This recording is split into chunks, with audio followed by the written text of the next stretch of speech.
Bueno, muy buenas noches. Tengan todos, especialmente usted, profesora. Quien le habla, mi nombre es Isaac Gutiérrez. Soy estudiante de técnico profesional en prevención de riesgos laborales de la Universidad del Magdalena.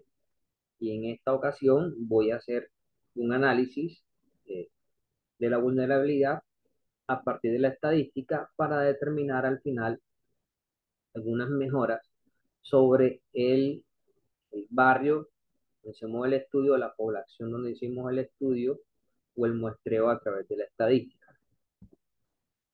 Importante colocarlos en contexto que nosotros, y digo nosotros porque esto es un trabajo real, un trabajo que venimos haciendo de manera muy minuciosa con estudiantes de la Defensa Civil Colombiana, del cual yo soy miembro activo, y observamos con preocupación cómo ha venido de manera acelerada, han venido sobrepoblando los cerros de la ciudad de Santa Marta. Y para nosotros, la población objeto fue el barrio del Luis R. Calvo en la ciudad de Santa Marta, en la Comuna 5 sector Bastida, en donde realmente hemos visto cómo existen muchas viviendas construidas eh, con materiales no convencionales en lugares de alto riesgo, expuestos a que en algún momento un fenómeno amenazante pueda materializarse y realmente pueda ocasionar una emergencia o un desastre. Bajo ese concepto, es importante establecer que existen dentro de la comunidad unos elementos expuestos. En este caso hablamos de la vida, los bienes y hablamos también de la infraestructura que viene siendo la vivienda. Recuerden, acabo de decir que son viviendas que están construidas con materiales no convencionales, que son vulnerables ante cualquier fenómeno amenazante que los pueda envolver en algún momento. Entonces la pregunta sería, ¿la comunidad de Luis R. Calvo está preparada para afrontar una situación de emergencia o desastre? Hoy les diría, como conocedor del tema, no están preparados. No están preparados porque realmente en la fase de la gestión del riesgo existen tres, eh, tres variables fundamentales: conocimiento del riesgo, reducción del riesgo y manejo del riesgo. Entonces, hoy les digo, las personas o muchas de las personas que allí viven desconocen si tienen escenario de riesgo o no, desconocen si han ocurrido algunos escenarios, perdón, se han materializado algunos escenarios de emergencia o desastre. Las personas, algunas, cuando se les preguntó, no sabían qué era la vulnerabilidad. Realmente tocó explicarle en ese momento el concepto de vulnerabilidad para que, perdón, para que pudieran establecer una respuesta hacia nosotros que estamos haciendo o implementando la herramienta estadística para empezar a recopilar datos que nos permitieran estudiarlos y establecer a partir del estudio de esos datos eh, unas soluciones a corto, mediano y largo plazo. Al final esto tiene un resultado y es lo que realmente queremos y es fortalecer el conocimiento y las habilidades de la comunidad a partir del concepto de conocimiento de gestión del riesgo. Observamos cómo en las cuatro imágenes podemos ver en la imagen superior izquierda viviendas construidas en madera. ¿Estas son vulnerables? Sí, son vulnerables. Miramos cómo las tuberías de acueducto quedan expuestas sobre la vía y pueden terminar dañadas, pueden terminar perforadas y las hace vulnerables realmente. ¿Sí? Una tubería perforada lo que permite es que exista una fuga y el preciado líquido que hoy hablamos de que es escaso en Colombia se pierda y no pueda ser utilizado para el consumo humano y aquellas actividades que se hacen dentro de la vivienda y del cual necesitan el agua. miramos cómo en la tercera imagen inferior izquierda, miramos cómo las vías a partir de la erosión se dañan. Entonces, ahí dejamos muy, pero muy en claro cómo se va aumentando la vulnerabilidad de las personas para el tema de movilidad. Se reduce automáticamente el ingreso de vehículos, motocicletas, bicicletas de manera segura, porque una cosa es que veamos la línea y por ahí puede pasar la moto, pero no es seguro. Y eso hace vulnerable a las personas frente a un accidente de tránsito. Recuerden que para que exista un accidente de tránsito, por lo menos un vehículo debe estar involucrado. Puede ser vehículo automotor o no automotor. Y en la imagen inferior derecha vemos cómo se observan muchos asentamientos poblacionales de casas inclusive de uno y dos pisos en los cerros. Por plan de ordenamiento territorial, el POT, todo lo que he mencionado, se, tiene, se ha tipificado como construcciones ilegales, por así decirlo, que empezó con una invasión en una construcción de vivienda ilegal. Pero realmente, ya que la construyas sobre el cerro bajo estas condiciones, aparte de ser ilegal, se convierte en un problema de tipo social y queda evidenciada la vulnerabilidad política. No ejercen control las autoridades, la Secretaría de Planeación específicamente no ejerce control sobre la construcción de estas viviendas en los cerros, aunque no lo menciono para que se prohíba la construcción, lo menciono es para que realmente sobre los cerros se proteja la vida de las personas y también se respete la fauna y la flora que allí habita sobre esos cerros y que el hombre a través de la construcción la ha ido desplazando. Hasta tal punto que hoy podemos decir que existen muchas especies en vía de extinción. ¿Ok? Bien. Ya hablando, ya después de pasar el contexto de la población, pues establecimos que en una muestra representativa de 30 viviendas hicimos un estudio de personas en situación de vulnerabilidad, con lo cual establecimos 30 viviendas, de los cuales pudimos establecer que 18 personas dijeron que en su casa viven 4 personas, 6 personas dijeron que en su casa viven 5 personas y 6 personas mencionaron que en su casa viven 6 personas.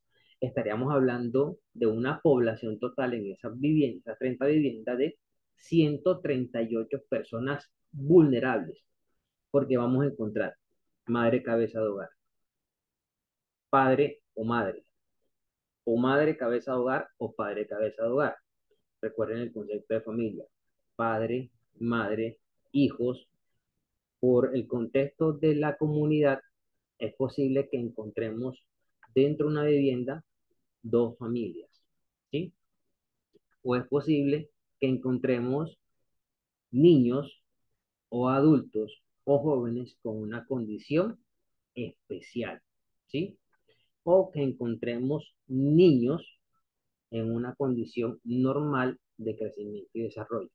Entonces, miren cómo podemos dimensionar ante una posible amenaza, cómo evacuamos toda esta cantidad de personas de manera segura. ¿Conocen ellos su ruta de evacuación? ¿Conocen qué hacer en caso de un incendio estructural? ¿Saben qué hacer en caso de un incendio de cobertura vegetal? ¿Saben qué hacer cuando llegan las lluvias? ¿Saben qué hacer cuando crecen los riachuelos o crecen las calles canales que se ven mucho en el sector? ¿Saben qué hacer? No saben qué hacer porque no conocen. Miren, en el concepto de emergencia se maneja la siguiente ecuación. Riesgo es igual a amenaza por vulnerabilidad. Y las amenazas son de tipo natural, antrópica y tecnológica.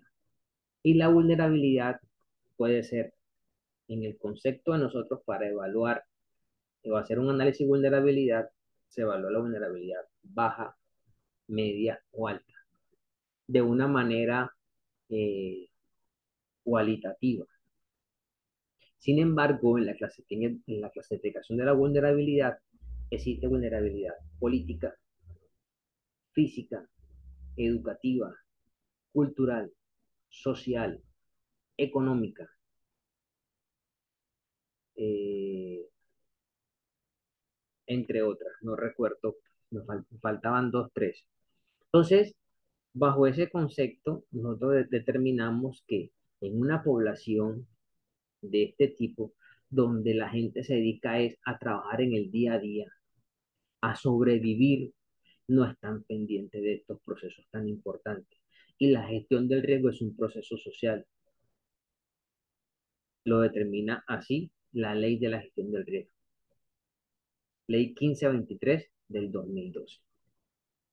Para el estudio estadístico establecimos una muestra cuantitativa discreta y eh, establecimos, como le decía ahorita, una muestra de 30 viviendas con aproximadamente 138 personas vulnerables en los diferentes contextos de la vulnerabilidad que acabo de mencionar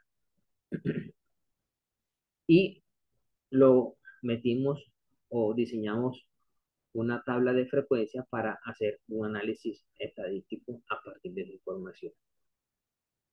A partir de esto se generan otras oportunidades que nos da la estadística es diseñar una tabla de contingencia para establecer un análisis de vulnerabilidad de la comunidad, donde establecimos la variable género, hombres y mujeres, que fueron encuestados, donde hombres y mujeres son cabezas de familia.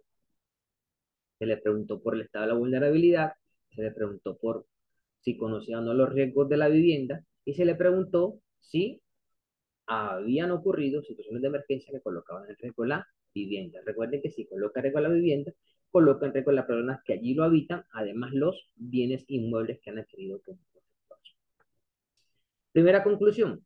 Se termina que a través de la tabla de contingencia, para este primer caso, con las personas, para este primer caso que las personas manifiestan ser vulnerables a cualquier situación que se les pueda presentar, siendo las mujeres el género que más participó y genera liderazgo en cada una de las viviendas visitadas. Nos decían, excelente que ustedes lleguen con esa iniciativa, con esa propuesta, magnífico, porque realmente yo no conozco, pero si generan esos espacios de conocimiento, si generan esos espacios de capacitación, allí estaremos. Entonces, las mujeres al poder, como dicen por ahí. La segunda conclusión que pude establecer es que es evidente que ellos no conocen sus escenarios de riesgo, no logran comprender realmente qué son, de dónde provienen ni cómo prevenirlos. Deja muy en claro la vulnerabilidad educativa.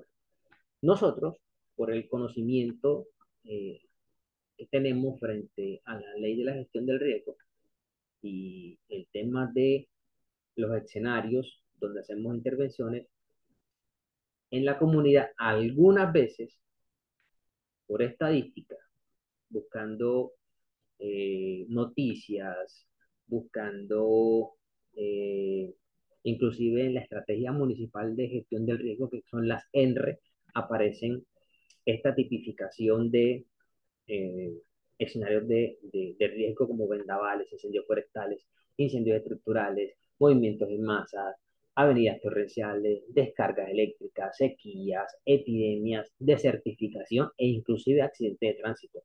Ahorita lo mencionábamos cuando mirábamos la fotografía del mal estado de la vía, allí realmente predominan los accidentes de tránsito. Una tercera conclusión que establecimos a partir de tabla de contingencia fue que las personas refieren, que algunas refieren que en el año se ocurren situaciones de emergencia que amenazan la vida y son temerosos y muchos no saben qué hacer y lo que hacen es cerrar su casa y salir corriendo. ¿Sí? Entonces, eso es realmente representativo. Se determinó también que ellos manifiestan que sus viviendas fueron construidas ahí porque les pareció el terreno más adecuado, pero fueron construidos con materiales de construcción no convencionales. Eso deja como evidencia realmente que frente a las viviendas construidas en los cerros existe una vulnerabilidad física de las viviendas. O sea, están propensas, están vulnerables a que cualquier fenómeno amenazante arrase y acabe con las mismas, inclusive con las vidas que allí habitan. Ni Dios lo quiera, Dios nos guarde de eso. Pero realmente eso es nuestro objeto de estudio, a lo que tenemos que apuntarle realmente, ¿sí?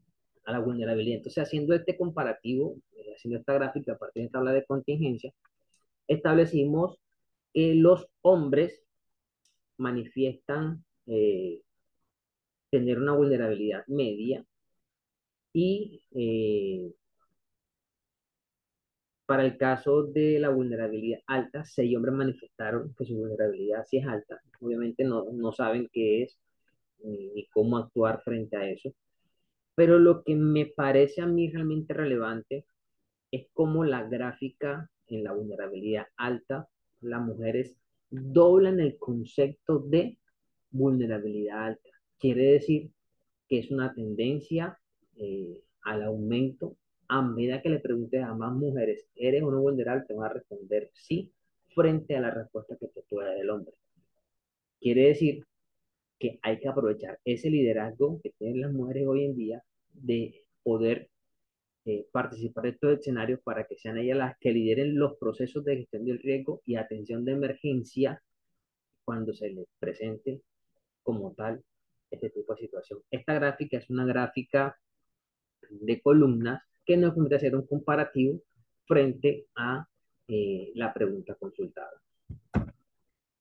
Esta segunda gráfica es una gráfica circular y solamente me voy a detener en el no. ¿Por qué me detengo en el no? Porque el que no conoce los escenarios de riesgo es al que yo, como prevencionista, tengo que empezar a intervenir hasta que lo lleve al mismo nivel de esos que dijeron, sí tengo escenario de riesgo, sí lo conozco. Entonces, miren, hay dos variables que una sí y una no. Ese no yo tengo que arrastrarlo hasta que me llegue al sí y a partir de ahí empezar un proceso paralelo. O en su defecto, es posible que para todos empecemos desde cero, porque puede haber una mala información de aquellos que dijeron, sí conozco los escenarios de riesgo en mi comunidad. Entonces, bajo ese argumento, yo partiría de que ninguno sabe y conoce sus escenarios de riesgo.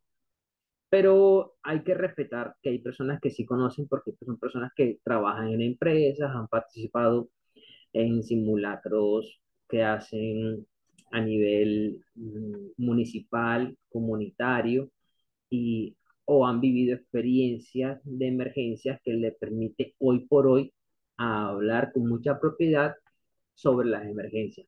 Y hago mucho énfasis en los líderes comunales y los ediles que hoy por hoy están absorbiendo y cubriendo esos espacios donde la gestión del riesgo los está invitando a participar para que puedan conocer sus riesgos y también las oportunidades para poder atenderlos.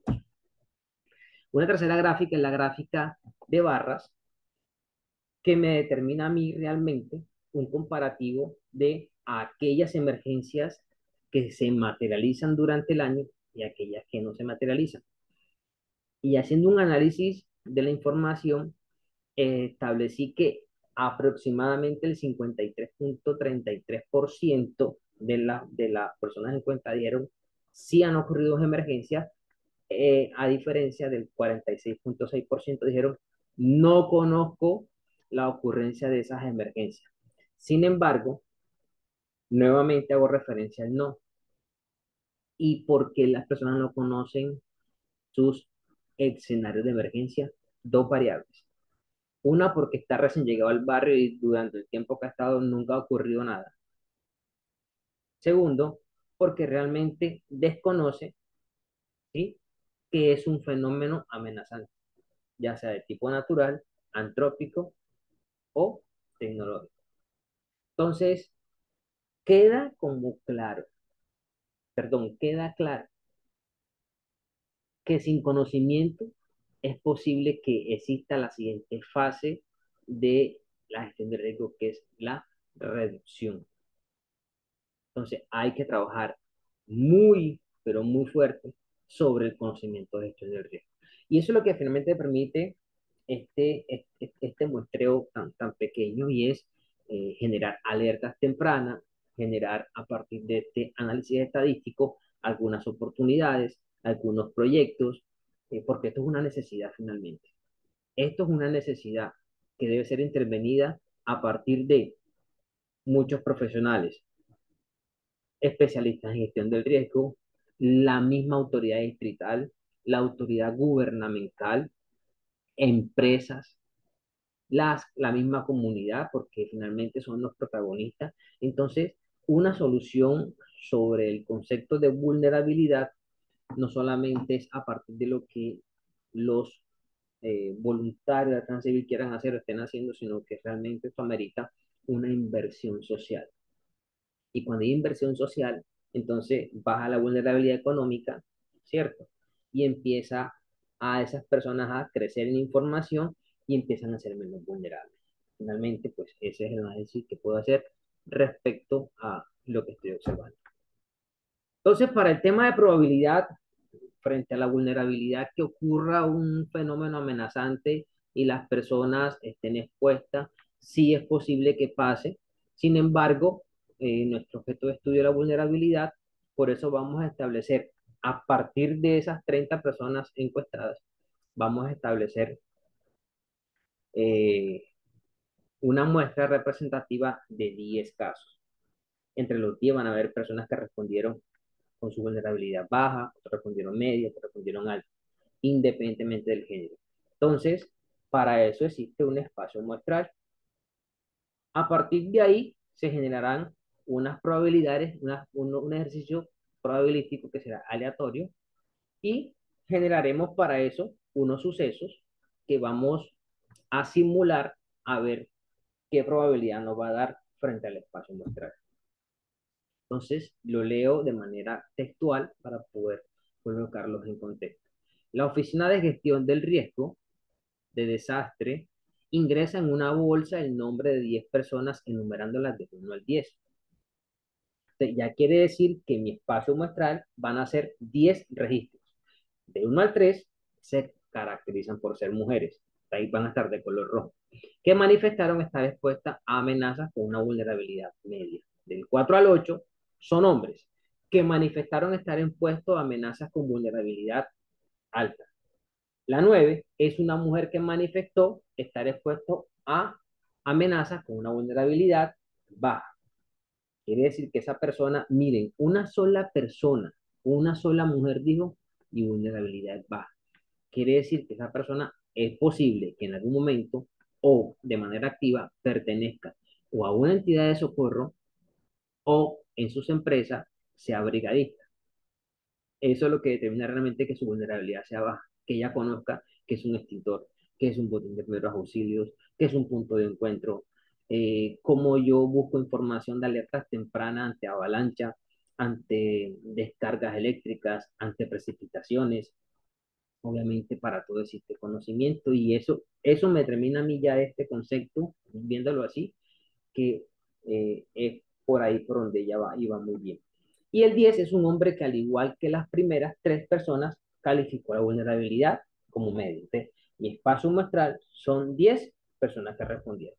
Un primer suceso, establecemos que la probabilidad, establecemos qué probabilidad existe de que de esa bolsa aleatoria hay 10, en una bolsa hay 10 registros, sin saber el nombre de la mujer que califique la vulnerabilidad como baja. O sea, ahora estoy buscando de esa que hablábamos ahorita, que es la que sabe que se puede llamar María, pero que realmente no sé, porque está metida en una bolsa y de manera aleatoria, cuál será mi probabilidad de que yo saque esa mujer que calificó la vulnerabilidad baja. Quiere decir que en mi espacio muestral solamente hay una sola. Quiere decir que yo voy a sacar de ese ejercicio, mi caso favorable va a ser una sola persona, porque es que no tengo más opción. En mi espacio muestral solamente existe una. Si hubieran dos o tres personas con vulnerabilidad baja, entonces en mi espacio muestral que fueran mujer, entonces van a ser tres. Para efectos de eso, se estableció la ecuación de Laplace que me dice probabilidad del suceso. Mi suceso es vulnerabilidad baja, es igual al número de casos favorables sobre el número de casos posibles. Entonces, ¿cuáles son los casos posibles? ¿Cuáles son mis casos posibles? Van a ser el espacio muestral. ¿Cuál es mi espacio muestral? 10 casos. Ahí está. ¿Y cuál es mi caso favorable? Del cual puedo tener que mi vulnerabilidad baja. Ahí está. Una sola persona que lo dijo, que lo mencionó. Entonces, 1/10, una división normal que me da 0,1. Si lo quiero, lo puedo dejar así en decimal, pero si lo quiero en porcentaje, lo multiplico por 100 y me da un 10%. Entonces, tendríamos realmente que de todo ese espacio muestral, el 10%, eh, el 10% de esa probabilidad que yo saque una persona que calificó el riesgo, la vulnerabilidad como baja, es una sola persona. ¿Ok? Bien, el suceso número 2 tiene una tendencia o tiene una tendencia a evaluar la vulnerabilidad media. Entonces, la probabilidad, que significa P, la probabilidad del suceso M viene siendo la vulnerabilidad media. Igual, en mi espacio muestral, ¿cuántas personas respondieron que la vulnerabilidad era media? Entonces, ese es mi espacio muestral, yo saco de ahí cuántas personas respondieron que su vulnerabilidad era media y es lo que yo voy a hacer acá. Ahora, si bien es cierto, no mencionamos género. Puede ser hombre o puede ser mujer. Por eso es que el espacio muestral en estos momentos yo mezclo hombres y mujeres. Si para mí yo decidiera solamente evaluar aquellas personas con nombre y que fueran mujer, entonces solamente serían una, dos y eh, tres muestras de las 10 que tengo. Pero en este caso, yo no excluyo el género, sino que mezclo los dos. Entonces, mis casos favorables van a ser 4. 4 entre 10, 10 son los casos posibles porque es la muestra, entonces me da 0,4. Si lo multiplico por 100, me da el 40%. Entonces, el 40%, yo tendría una probabilidad del 40% de sacar de esa bolsa un nombre con aquella persona que calificó la vulnerabilidad media, ¿cierto? Entonces, del 100% total, voy a tener posibilidad de 4 veces sacar esa vulnerabilidad media que calificaron las personas. Un último suceso son aquellas personas qué probabilidad existe de que saque de la misma bolsa en nombre de las personas con números impares que hayan calificado la vulnerabilidad a la amenaza, que hayan calificado la vulnerabilidad a la amenaza con un valor alto. Perdón, para este caso, voy a mi espacio muestral 5 y 7, que son números impares. Miremos, vayamos atrás. Números impares que hayan calificado la vulnerabilidad alta. Tenemos 5 y 7, 4, 6 y 8 son pares. Entonces, no me sirve. ¿Sí? En mi muestra solamente hay una condición, me diga elementos impares que hayan calificado la vulnerabilidad alta. Por eso es que tengo aquí 5 y 7. Entonces, mis casos favorables, a los cuales cuando yo meta la mano, ¿sí? Van a ser dos casos favorables sobre los casos posibles, que es la muestra inicial de 10 casos. Eso me da un 20%, haciendo la división normal, realmente me da el 20%. Entonces tendríamos que la probabilidad de que saque de la bolsa el nombre de las personas con números impares que hayan calificado la vulnerabilidad con un valor alto es el 20%. ¿Sí? Y así como lo hicimos con esto, es posible que lo podamos hacer calificando el fenómeno amenazante o cualquier otra variable que podamos estudiar, porque la estadística tiene tiene esa, esa posibilidad que te permite hacer estudios a partir eh, de datos recogidos y que puedas pasar, como lo hemos hecho, a unas gráficas para poder hacer un análisis y también a partir de ahí pues generar probabilidades, porque nosotros como técnicos en prevención de riesgos laborales, siempre el concepto de posible, probable e inminente van a estar a la orden del día. Entonces, para mí el concepto de probabilidad va y ha marcado un norte diferente en lo que tiene que ver la evaluación de los indicadores del sistema de gestión. Indicadores del sistema de gestión tienen tres variables: de estructura, de resultado y de proceso. Entonces, es interesante de verdad cómo la estadística, con todo lo que hemos podido estudiar, eh, marca un norte académico y profesional importantísimo y te permite obviamente tomar buenas decisiones para la disminución de, de accidentes y de enfermedades a partir de la identificación de peligros y evaluación de riesgo. La matriz de riesgo te genera a ti eh, algunas variables cuantitativas que las podemos traer y jugar con la probabilidad para establecer criterios de posibles accidentes a través de esos riesgos que están muy altos, que al evaluar los medimos muy altos. Entonces, es interesante cómo se puede jugar con la estadística para generar oportunidades de mejora. Negativo, realmente cuando tú usas mal los datos y no conoces la estadística, vas a cometer muchos errores, sin duda, y vas a fallar en una buena implementación y en la toma de decisiones vas a fallar.